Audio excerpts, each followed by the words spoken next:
ครับสบายดีอีกรอบเด้อจ้าพี่น้องจ้าสบายดีเบิดทุกคนเด้อจ้ายินดีต้อนรับสู่ช่องแม่น้องบอยคือเก่าคือเดิมเด้อพี่น้องเปิดห้านจ้ามื้อนี้เปิดห้านหลังจากที่หยุดมาเป็นเดือนเปิดห้านเป็นวันแรกสิเป็นจังใดเด้สิได้ขายบ่เด้เตรียมของเต็มที่จ้ามื้อนี้ป้าบัวกับลูกๆน้องบิ๊กก็กำลังจัดเตรียมบิ๊กจ้าตะไคร้ปลารุงบ้าลุงเลยกำลังเสร็จป่วงตะเขียบเตรียมเครื่องปรุงจ้าน้องบิ๊กจนแม่บัวต้มน้ำก๋วยเตี๋ยวตุนเนื้อเปื่อย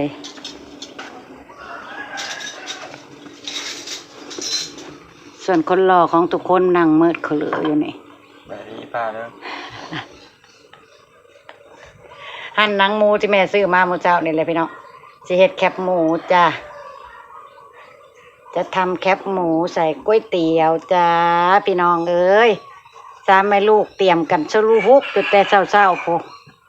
สิได้ขายบ่ดีสาธุขอให้ขายดิบขายดีเนาะพี่น้องบ่แม่นว่าเปิดมื้อแรกแล้วเงียบชิมริมเด้อพี่น้องเอ้ยป้าบัวก็เตรียมไว้แล้วเรียบร้อยพาไปเบิ่งน้ำก๋วยเตี๋ยวป้าบัวเด้อหอมตลบอบอวนอยู่พี่น้องแกงวืดๆเด้อพี่น้องนี่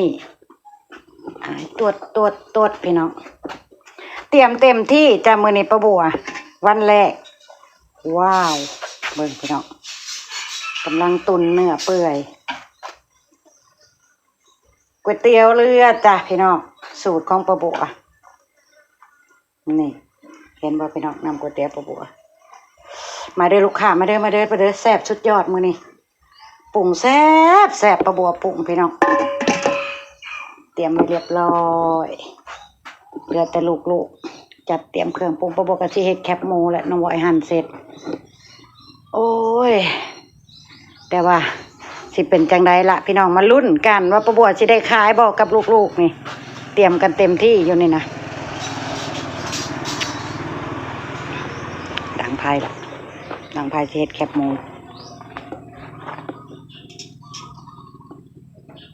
น้องบอยก็ขมักเขม้นกับนางหมูอยู่จ้ะ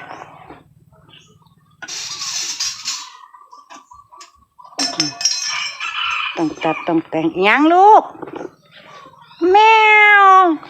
แม่วัด แมววัด แมวน้องบิ๊กยุดไปหลายมื้อเนาะพี่น้องยุดไปโดนกลับมาก็ต้องเริ่มใหม่เบิดนี่เอาตั้งแต่เช้าพ่อสามแม่ลูก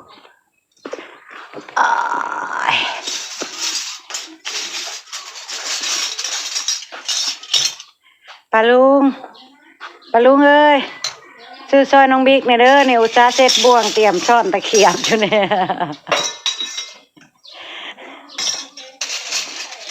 เครื่องปรุงใส่นี่เด้อลูกนี่นะแม่อันนั้นเลยพวกขนออกจนเบิดพี่น้องเหลือแต่กระตาเป้าน้องบิ๊กเอามาใส่คือเก่าปกติคือเดิมอยู่กันซ้ำไหมลูกจ้ามือนี่ลุงพรไปรับจ้างตัดข่าวอีกแล้ว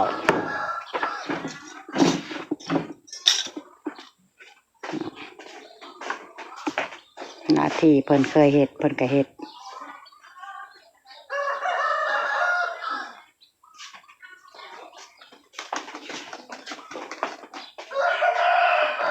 ถ้าป้าบัวไปหั่นไปนี่กับลุงพรกับป้าบัวก็สิต้มน้ำก๋วยเตี๋ยวไว้ให้แบบนี้เลยพี่น้องแต่ละมื้อต้มไว้เรียบร้อยปรุงรสชาติยังไว้เรียบร้อยกับน้องบิ๊กกับน้องบอยจัดการจ้ะมีลูกค้ามาเพิ่นขายได้จ้ะเพิ่นเฮ็ดเป็นน้องบิ๊กก็จัดผักน้องบอยก็ลวกเส้นประมาณนี้สองไอ้น้องพอดีแต่ละมื้อก๋วยเตี๋ยวอยู่ลาวต้องมีผักกับผักแก้มก็บอกกับไปตลาด2 มื้อซ้อนพี่น้องผักยังก็บ่ครบเมื่อวานไปนายูงมื้อนี้ไปบ้านเจซีอีกรอบถึงครบหนังหมูก็บ่ได้เมื่อวานมื้อเช้าก็ต้องได้ไปซื้อมาใหม่ครับมันสั่งก็ได้เฮ็ดแต่เมื่อวานนี่แหละพี่น้องเอ้ยแต่ว่ามันบ่ได้มาเมื่อวานนี่มื้อนี้ได้มาเรียบร้อยแล้วเราบอกหลานกันนะ ส่วนปลาบัวก็จะไปหาหั่นหอมเตรียมไว้ก่อนหอมโรยหนาก๋วยเตี๋ยวพี่น้องเหลืออย่างเดียวคือหั่นหอมจะเตรียมหอมหึ เอาแมงวันเนี่ยตะเกียบมาให้ขี้กินนะ อืม มีพี่รอดเนี่ย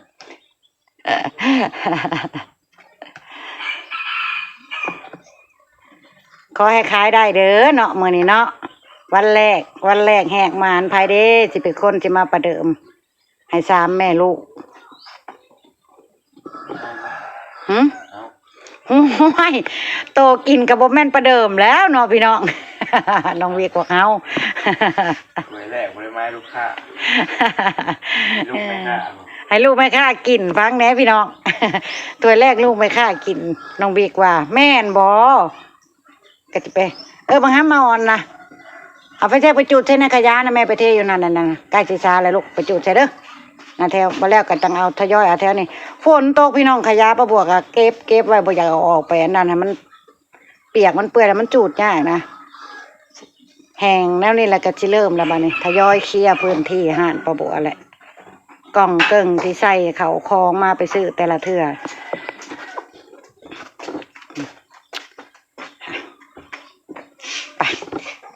ไปหั่นผักกับปะบวกจ้ะเตรียมไว้เพื่อลูกค้ามาพร้อมขายแล้วจ้ะพร้อมขายแล้ว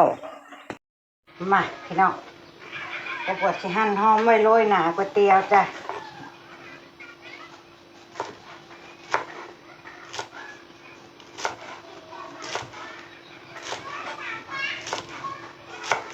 เพื่อขายดีจ้ะ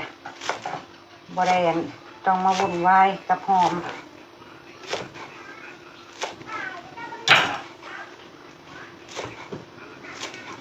หั่นไว้แบบนี้ก็เก็บใส่ตู้ไว้ได้อยู่พี่น้องวัน2 วัน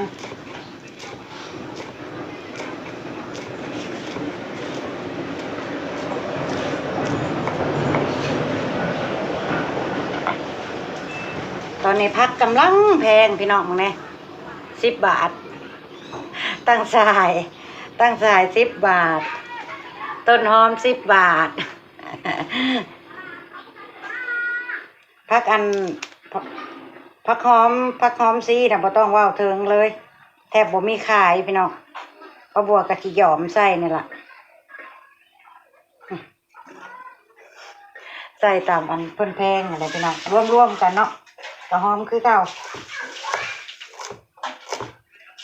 แต่มันต้องใส่ตั้งสายนะพี่น้องก๋วยเตี๋ยวน่ะแพงก็ต้องใส่ได้แล้วบ่ฮะ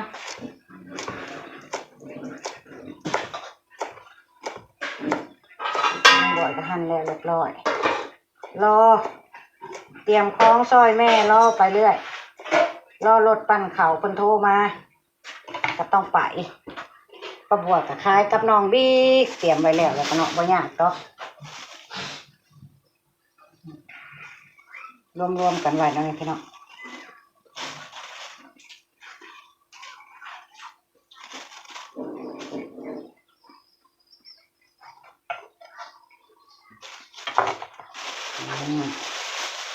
บอกกับใส่ถุงจังสิล่ะวางข้างนอกบ่ได้เพิ่นสินั่นพี่น้องใส่ถุงนั่นนี่แล้วก็เอาเข้าตู้ไว้เวลาลูกค้ามาซื้อก็เอาออกมาโรยหน้าพี่น้องหั่นรวมๆกันไว้แบบนี้แต่สิบ่หั่นหลาย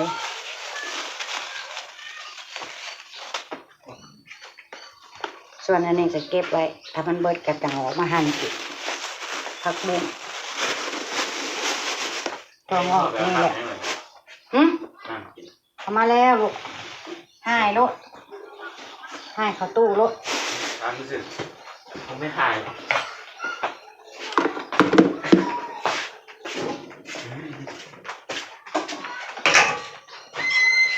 เสร็จเนื้อตุ้นก่อนได้ที่ละบอ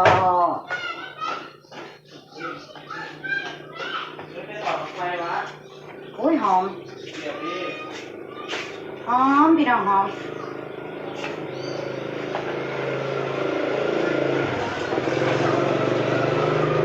อะไรเรียกว่าหอมบอย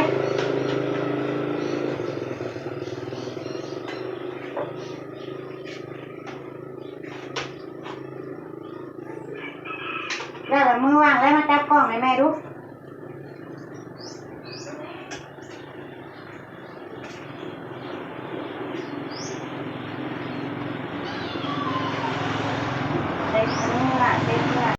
เลยเพราะแม่นลูกค้ามาแล้วบอกพี่น้องนี่ พี่น้อง เขายันลูกค้าเขานะ เนื้อตุ้นปลาบัวกะสิประมาณนี้นี่เด้งเด้งนุ่มนุ่มกำลังดีเลยซีเพิ่นก็ได้พี่น้องนี่ใช้ได้แล้วพร้อมขายแล้วจ้าอร่อยเด้อพี่น้องก๋วยเตี๋ยวเนื้อเปื่อยปลาบัวนะแซ่บอยากให้พี่น้องมาซิมเด้นี่เรียบร้อยเดี๋ยวปลาบัวก็สิเอาขึ้นจากหม้อแล้วพักไว้แล้วจ้ะปลาบัวสิเลือกกับมือเองเลย แต่ละชิ้นแต่ละตอน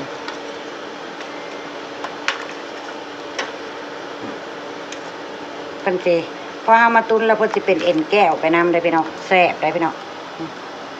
แซ่บ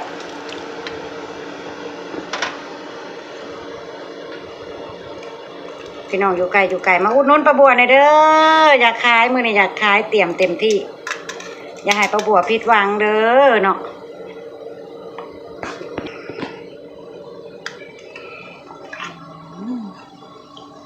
เห็นบ่พี่น้องเอ้ยมันก็จะมีเนื้อมีหยังติดมานำแซ่บจ้ะแซ่บก่อนอื่นก็จะให้น้องบอยชิมรสชาติก่อนเนาะ 1 ถ้วยก่อนน้องบอยว่า น้องบิ๊กแกงปลาท่วงอยู่ว่าได้ก็บอยก่อนสิขายให้ลูกค้าขายให้ลูกแม่ค้ากินก้อนบ่น้องบิ๊กว่าพี่น้อง ให้ลูกแม่ค้ากินก้อนน้องบิ๊กว่าตายสร้างว่าวน้องบิ๊กข่อยลูกชายหลาข่อยพักไว้พี่น้อง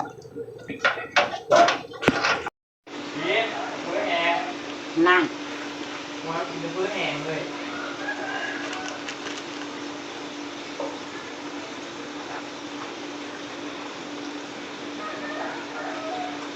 ประเดิมด้วยลูกชาย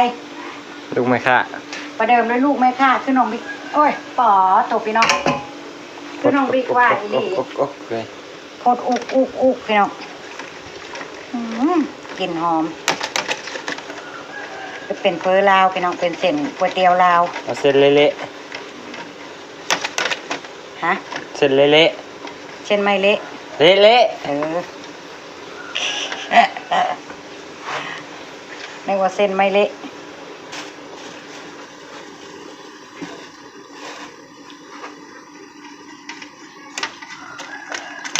เละแล้วเพราะว่าเส้นก๋วยเตี๋ยวลาวคนนิ่มง่ายเลยพี่น้อง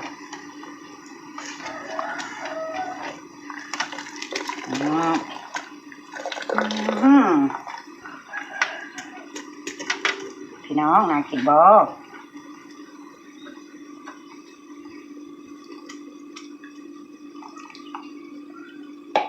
นี่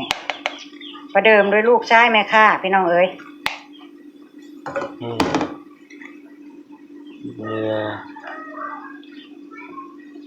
เนื้อเปื่อยปลาบัวเนี่ย เย้ยังยืดเขามากว่ะมันก็รุดเฟรมแต่ว่า รุดเฟรมบ่ คนหนึ่งละจ้องท่าอยู่คนหนึ่งยืนแลดเข้ามามันก็รุดเฟรมแต่ว่าก็บ่เห็นแหละ ต้องผ่านลูกชายก่อนว่าแซ่บหรือบ่แซ่บถึงสิขายได้ลูกชายว่าพ่อนอนนำพี่น้องมาโรยมาจ้ะตามมาจ้ะ มา เวลาปลาบัวขายก็สิเฮ็ดประมาณนี้แหละพี่น้องนี่หอมแล้วก็สิโรยซ้ำนี้ แคบหมูทันใด แคบหมูยังบ่ทันมี บ่ให้ก็ย่างนี่ เกี่ยว มันเข้าเกี่ยว เกี่ยวหอม ยา หอมพี่น้อง ใส่แต่น้ำมัน อันนี้เด้ บ่ อันนี้ก็บ่ใส่บ่ มันเข้าแขว บ่ต้องใส่จ้ะประมาณนี้แหละจ้าพี่น้องเป็นจังไดน่ากินบ่สนับสนุนปลาบัวหน่อยเด้อพี่น้องเอ๋ยเปิดมือแรกคือมาสิเงียบจิ้มกลิ้มแล้วจังโมงจังงามเลยนี่โอเคจ้าไปอำลาพระจากแล้วอำลาพระจากแล้วจ้ะพี่น้องพ่อปลาบัวและครอบครัวในคลิปหน้าจ้ะก็ให้น้องบอยเพิ่นไปชิมรสชาติก๋วยเตี๋ยวแล้วปลาบัวก็สิเฮ็ดให้น้องบิ๊กต่อน้องบิ๊กเพิ่นกินก๋วยเตี๋ยวแห้งจ้ะพี่น้องโอเคจ้าไปละจ้าขอบคุณทุกกำลังใจขอบคุณทุกไลค์ทุกแชร์ขอบคุณที่บอกขามโฆษณาพี่น้อง ขอบคุณอีกครั้งถ้าซื้อเพอซอยประบัวขอบคุณมากๆแล้วจ้าไปแล้วจ้า สบายดี สบายดีพี่น้อง